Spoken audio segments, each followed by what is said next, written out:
Día 27 de mayo, la sierva de Dios, María Alberta de Santo Domingo.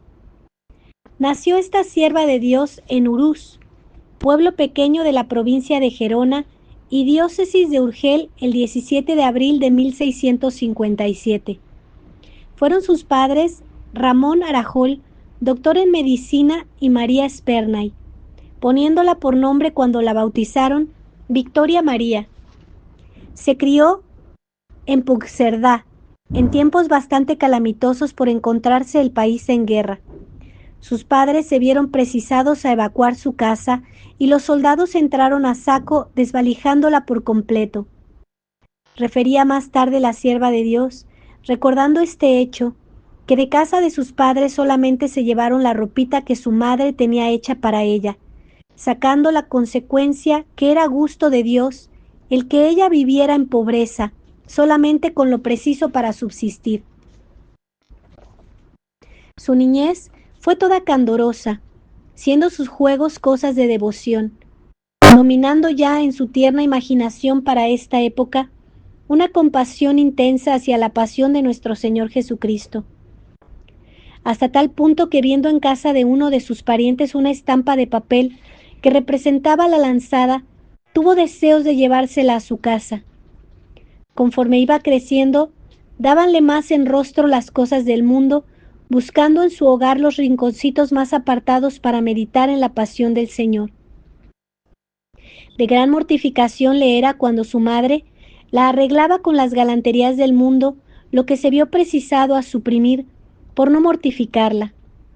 Las tardes las pasaba en casa de unos parientes aprendiendo a leer y escribir, y tanta maña se dio que en breve tiempo se impuso. Sus lecturas favoritas después eran la vida de los santos, cuyos ejemplos grababa en su imaginación infantil, y el fruto era imitar sus ejemplos. A los 10 años oyó leer la vida de Santa Rosa de Lima, y para imitarla determinó hacer voto de castidad. A esta edad la permitieron acercarse por vez primera a la comunión y después comulgar con relativa frecuencia, a cuyo acto dice ella, que hacía con grandísima advertencia y conocimiento de la asistencia de Jesucristo nuestro Señor en la sagrada hostia, y con mucho fervor y devoción. Para este tiempo, ya castigaba su inocente cuerpo con penitencias, ansiando retirarse a un desierto a imitación de Santa María Egipciaca, pero comunicándoselo a una amiguita. Ésta se lo anunció a su madre, por lo que cuidadosamente la vigilaba después de haberla reprendido fuertemente.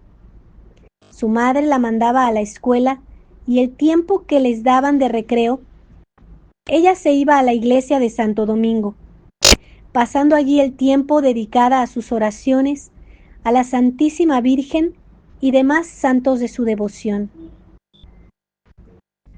Amor excesivamente tierno le mostraba su padre, siendo ella imán de sus afectos.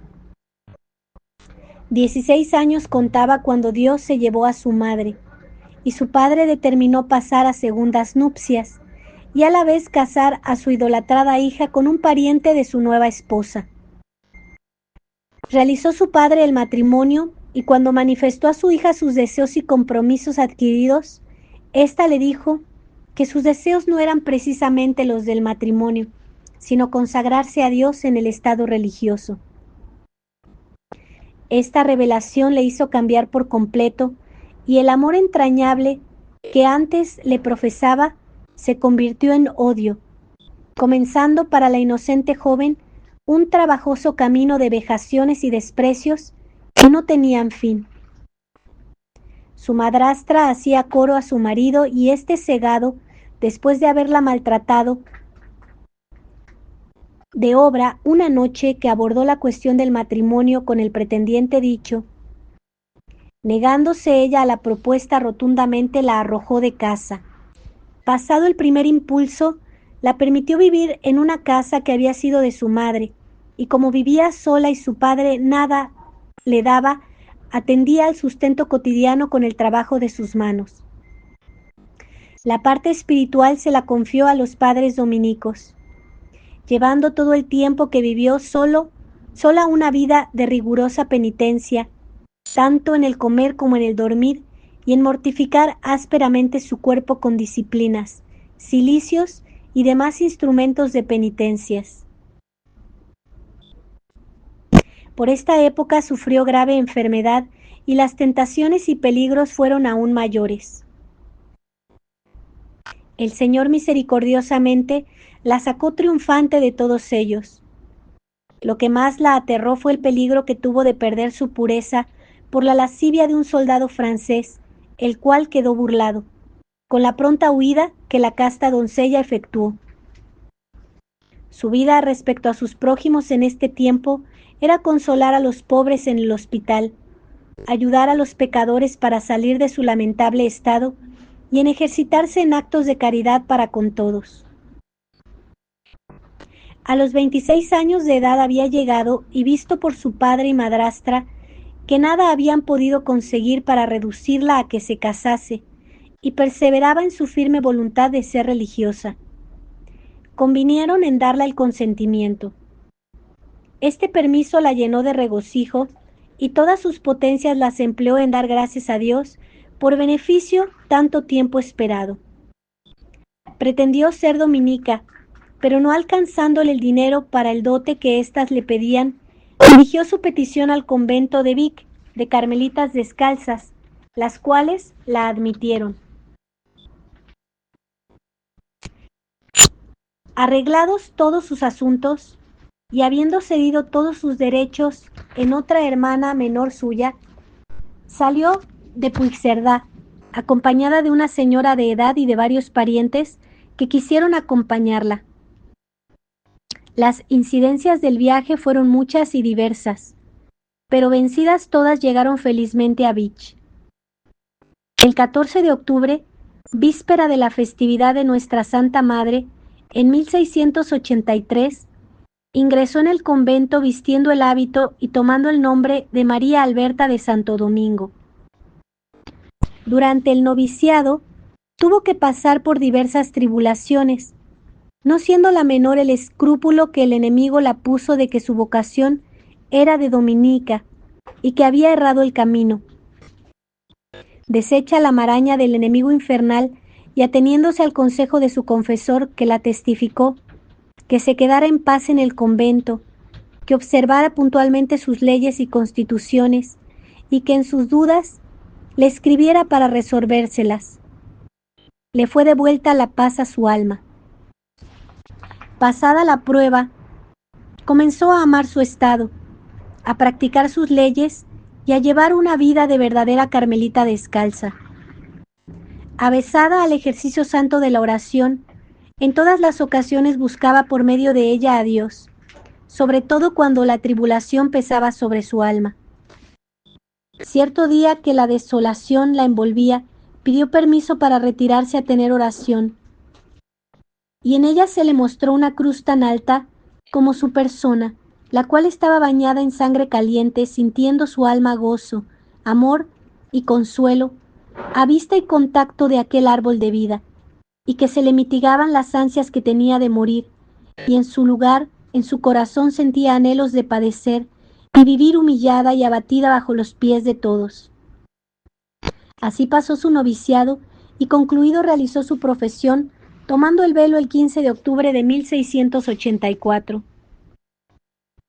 Desde el día que profesó, Dios la colmó las ansias de padecer que mostró tener cuando la visión de la cruz. Ella misma lo afirma diciendo: 16 años ha que pasó lo de la Santa Cruz, y a Dios gracias, creo que desde el día que profesé hasta hoy, no ha pasado un día entero sin dolor, y son tantos los trabajos así interiores como exteriores, que si los escribiera, se haría un gran libro. La vida de los santos es vida de la práctica de todas las virtudes, aunque muchas veces padezcan fuertes tentaciones sobre las mismas, como le aconteció a esta alma, que en ocasiones se nublaba su inteligencia, pareciéndole que todo lo que enseña nuestra Madre la Iglesia Santa era falso. Su esperanza, a pesar de ser aborrecida, perseguida y maltratada de las criaturas, nunca desmayó ni quedó confundida. La caridad o amor de Dios reinó en su corazón, siendo diligente, limpio, piadoso, alegre, delectable, sufrido, fiel, prudente y varonil, por lo que nunca fue confundido, ni se miró a sí mismo. Su amor humilde, recto, no liviano ni regalado, no entendía en cosas vanas, sino que era medido, casto, firme, reposado y obediente a sus prelados.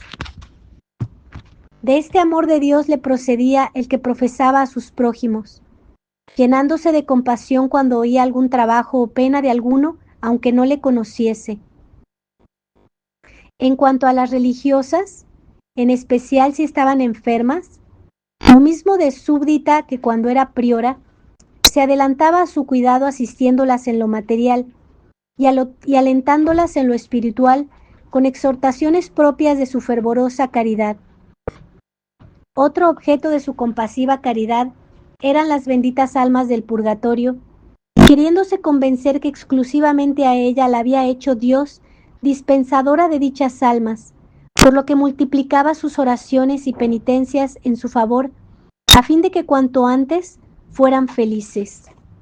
Las virtudes que practicó fueron eminentes, como eminente era la devoción que sentía por el augusto sacramento de la Eucaristía, aunque por el temor reverencial que le profesaba y por considerarse indigna de comulgar diariamente se retraía. A esta devoción seguía la que profesaba a la Santísima Virgen María. A poco tiempo de haber ingresado en la orden, no se conformó con ser su hija predilecta como son todos los carmelitas, sino que en su obsequio quiso hacerse su esclava. A esta devoción seguíase la que profesaba a nuestra Santa Madre, de la que parecía había bebido su espíritu, al Santo Patriarca San José, en cuyo patrocinio confiaba y del que quería que todo el mundo se convenciera. A este tenor se encomendaba a otros santos, sin olvidar al gran doctor y padre de los espirituales, San Juan de la Cruz. Su oración era continua, y de tal modo que, temiendo ser engañada del demonio, escribía sobre este particular a su director: una duda padezco bien crecida acerca de la oración, porque me parece que nunca tengo oración, o la tengo continua, porque por mucho que me halle metida en negocios, me parece que en hacer reflexión a mi interior me hallo en suave y amorosa presencia de Dios. El ser esto tan continuo y yo tan ruin me hace dudar de la verdad y temer no sea algún espantojo del demonio que quiere me satisfaga con aquella apariencia sencilla de presencia de Dios y no busque otro modo que este, sino es cuando el Señor es servido a traer el alma para sí de otra suerte que yo no sé cómo es ni explicar. Ni esto de la presencia de Dios tampoco sé cómo es. Su divina majestad se lo dé a entender a vuestra reverencia como convenga para más gloria suya y salud de nuestras almas. Dios la concedió gran amor a la cruz y trabajos, y como verdadera hija de San Juan de la Cruz, lo satisfizo cumplidamente, porque el cielo la dio muchas ocasiones de seguirle por tan penoso camino, hasta crucificarla consigo. Ella misma afirmó que desde que profesó no había pasado un día sin dolor, fuera interior o exterior.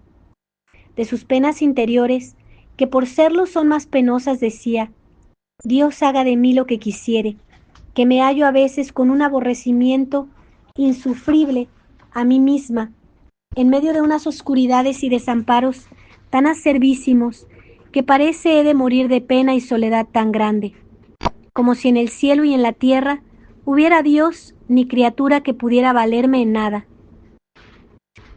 Fue favorecida por el cielo con el don de la sabiduría, siendo su entendimiento robustecido por altísima luz para entender las verdades del ser divino, de sus perfecciones y gloriosos atributos. No menos fue favorecida con el don del entendimiento, penetrando las verdades reveladas, y con estos dones poseyó el de ciencia, consejo, piedad, fortaleza y santo temor de Dios. Poseyó la discreción de espíritu y la penetración del interior de los corazones, de lo que se refieren varios casos. También gozó del don de profecía del que asimismo se refieren varios casos. Un alma tan favorecida por el cielo, no es extraño que las monjas la eligieran para priora de la comunidad repetidas veces. Fue elegida por segunda vez en 1704 y después en 1710, 1713, 22, 25 y 31. Su modo de gobernar era la primera en la observancia regular. Exhortaba a sus súbditas al retiro de la celda como el medio más eficaz para después tener perfecta oración, por encontrarse después la imaginación libre de especies que la distrajeran. Ya cargada de méritos y de años, suspiraba por el descanso eterno concedido a las almas virtuosas. Antes fue purificada en el crisol de la enfermedad. Dada su edad avanzada, 3 años antes de morir se vio precisada a usar de un bastón para poderse mover, el cual no le fue suficiente para acudir a los actos comunes, teniendo que ayudarla otra monja. El ayuno mandado por la regla, a pesar de sus muchos achaques, no lo quebrantó. En marzo de 1739, como de costumbre, la acompañaron las enfermeras para ir al coro, pero terminados se vieron precisadas a meterla en la cama, de la que no se volvió a levantar. Los médicos, en vista de la gravedad, ordenaron recibir el viático y pasados algunos días, la administración, la extrema unción. Se prolongó la enfermedad y durante la misma continuamente se ejercitaba en actos de conformidad con la voluntad de Dios. Ejercitaba su piedad invocando a los santos de su devoción y de modo especial invocaba a la Santísima Virgen. Llegó el 24 de mayo de 1739, festividad de la Santísima Trinidad, y estando en suma paz y rodeada de las religiosas y de su confesor, cuando contaba 83 años de edad y 56 de profesión religiosa, plácidamente entregó su alma en manos del Señor. Sierva de Dios María Alberta de Santo Domingo, rogad por nosotros. Sierva de Dios María Alberta de Santo Domingo, rogad por nosotros. Sierva de Dios María Alberta de Santo Domingo, rogad por nosotros. Ave María Purísima, sin pecado original concebida. Por la señal de la Santa Cruz de nuestros enemigos, líbranos, Señor Dios nuestro. En el nombre del Padre, y del Hijo, y del Espíritu Santo. Amén.